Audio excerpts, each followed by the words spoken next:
Oh, we got a picker. We got a picker. What's up everyone, my name is Chris from Vo-Gus Prospecting. If you're new to the channel, a big warm welcome. And if you're an old moldy hat like this one, welcome back baby. Today, Grizzly and I are out with a river sluice cleaning up the bedrock section that you see behind me. So we're going to continue right where I left off, which is just over here. So my goal is to get into this section here and clean all of this up. That'll probably give us 10 or 15 pans worth of dirt. And then we're going to do some more tests in this stuff behind us. Without further ado, I'm going to show you a test pan so you know what we're sluicing, and then we're going to start sluicing.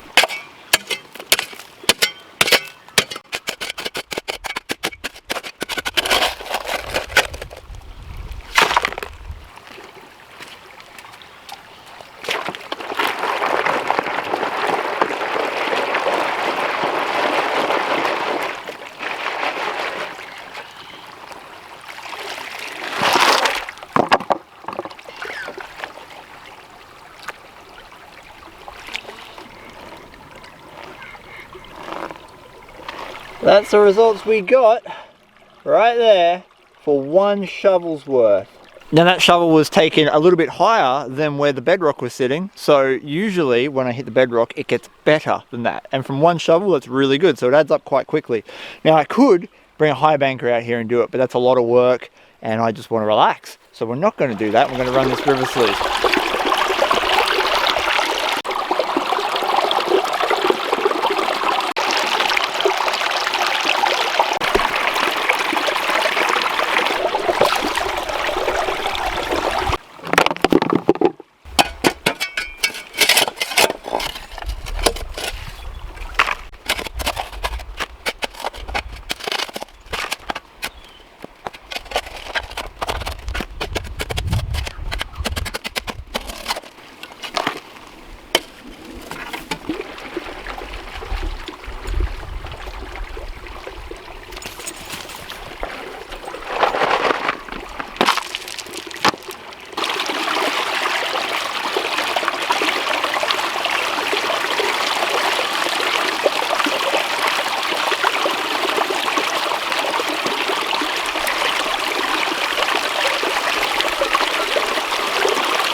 Gold!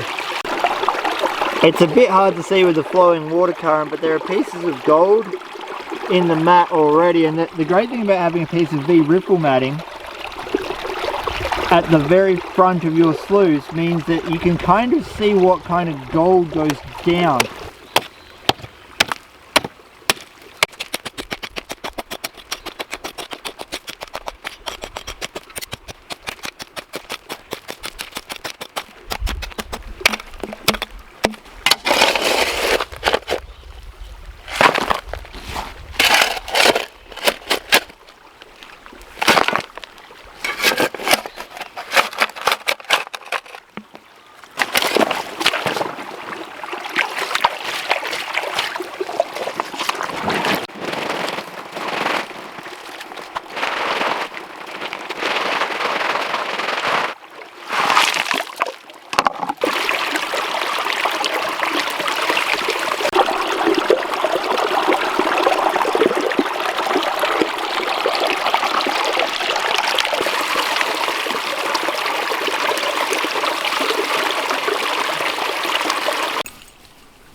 This little mound of dirt that we've got here was completely solid. When I hit my pick into it, I couldn't go through it. It felt like bedrock, it looked like bedrock, but I managed to work my shovel down into a little crack and it started flipping open, and we're pulling river gravels and clay out of it. Because the bedrock isn't always the bedrock, it's sometimes the false bedrock, sitting above the actual bedrock. Isn't that right, Professor Grizzly?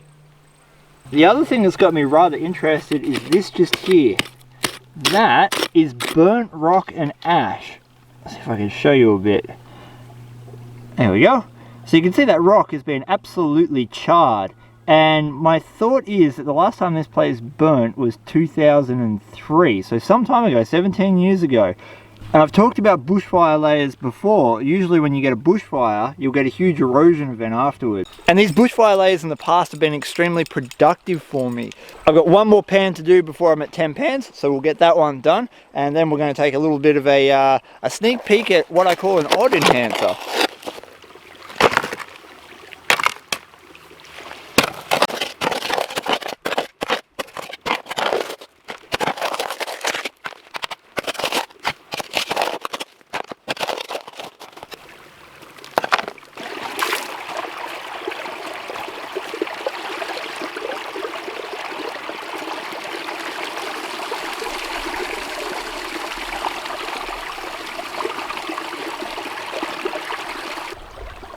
I've brought the Gold Monster 1000 with me as a bit of an odd enhancer, and what I'm talking about is increasing your odds of not leaving anything really good behind, because by using one of these and running it over the area that you've already worked, especially when you're close to bedrock, you're guaranteed to pick up any little signals that might indicate that there's something heavy there. It doesn't have to be gold, shotgun pellet, nail, bit of scrap wire. They all indicate places that other heavy things could drop out, and obviously if it does go over a bit of gold, you're going to pick it up.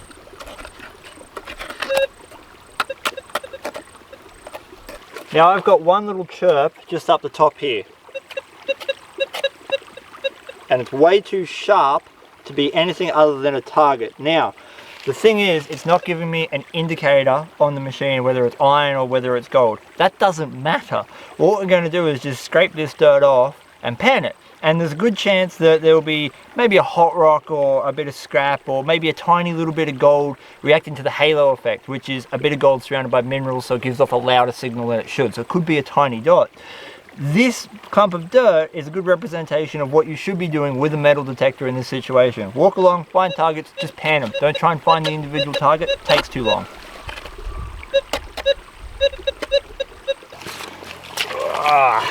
Now on the balance of probabilities, it's probably just a hot rock. But you never know, and that's why you check.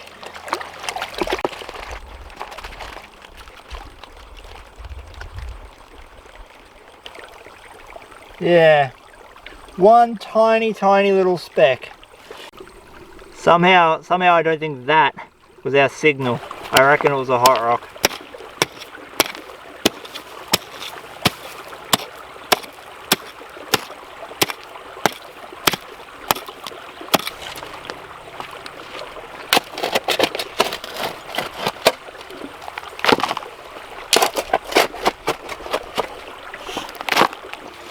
Alright.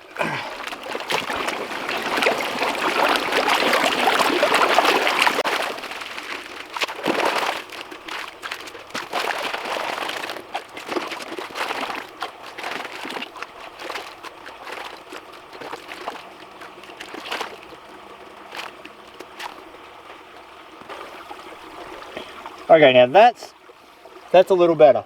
Back down there has started to dry up. I wasn't seeing much go down the indicator mat. Every time I did a test pan where I'm doing one shovel per test pan, I was getting about 1 to 3 specks, which is not very good. So I came back down much closer to my river sluice, and I'm just working in this little area here, and I found better gold. So that's about a shovel and a half's worth of dirt, which is a little bit better. So I'm thinking there'll probably be some nicer bits along with it, hiding in this soil.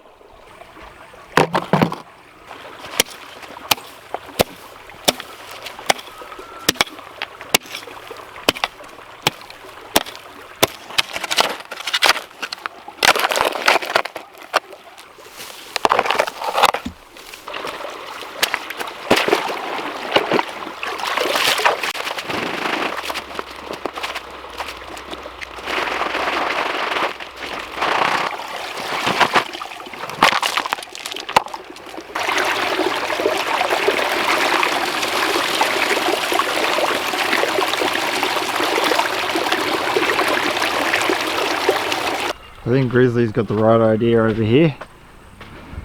Keeping cool in a big deep pool, hey Grizz? Love me shovel.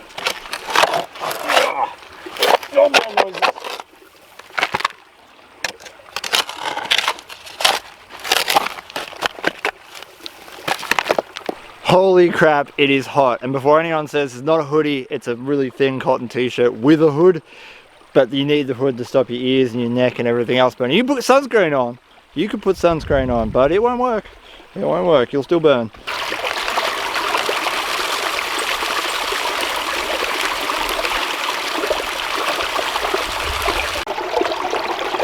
All of the gold on this riffle mat right now is from 6 pans.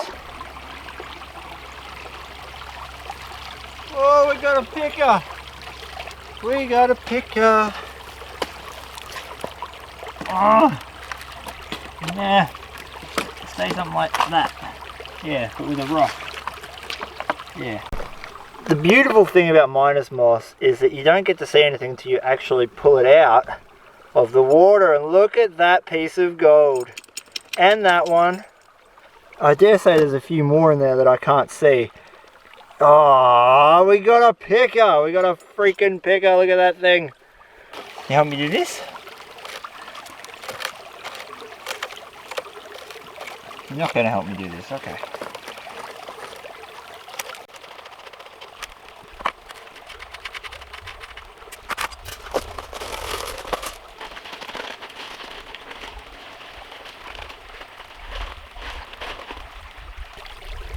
Looks pretty good.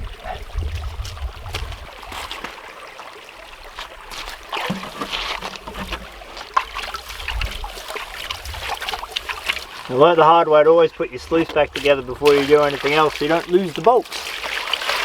So that's why we got metal detectors, but nonetheless.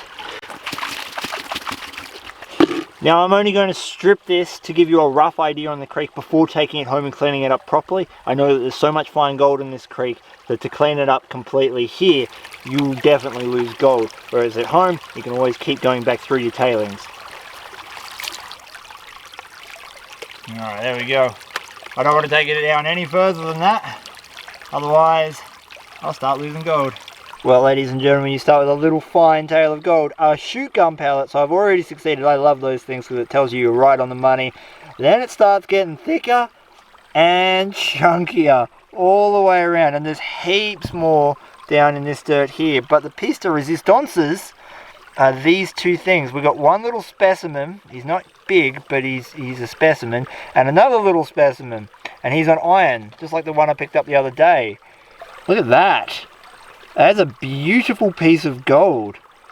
So we've got one there, and then our other specimen, he's on quartz. I'll have to get the macro lens on for you at home. What an unexpected little surprise. To be honest, I was really worried after the first spot that I came to petered out. I didn't think there was going to be overly much chance of us finding anything really cool, but that goes to show you just how unpredictable gold is. Right before we jump into the gold weigh-in, now is the perfect time to mention that I am way more active on my Facebook page. My Facebook page has a heap of exclusive content, including videos that you will not see here on YouTube. If you would like to check that out, the link is in the description. Hit that like button and I will see you there. For now, it's time to weigh that gold.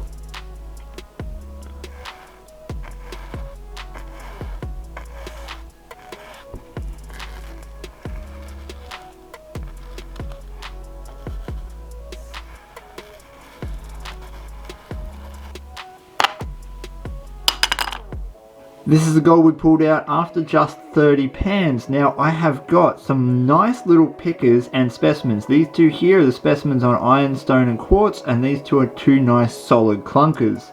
And overall the gold is a little coarser than what I regularly mine. But for now, it's time to get this on the scales.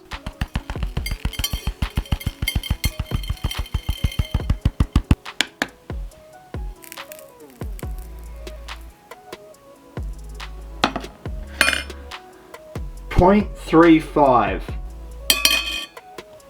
0.35 is worth 28 Australian dollars as of today's gold price. Given we only work 30 pans, which works out to be roughly around 100 litres of dirt, that's still pretty decent ground. We are talking about something like 3.5 grams per metre if the richness stayed the same. Either way, it was a fantastic day on the creek, even though it got stupidly hot. This summer was brutal. If you like this video, chances are you'll like a lot of the other gold prospecting content I have up on my channel. I've got over 330 videos explaining just how you can go out into the world and find your own gold.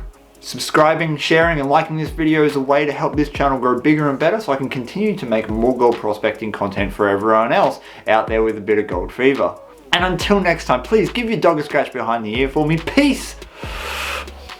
And I'm out. Careful, Grizz. You're showing everyone you're a nurse. I see.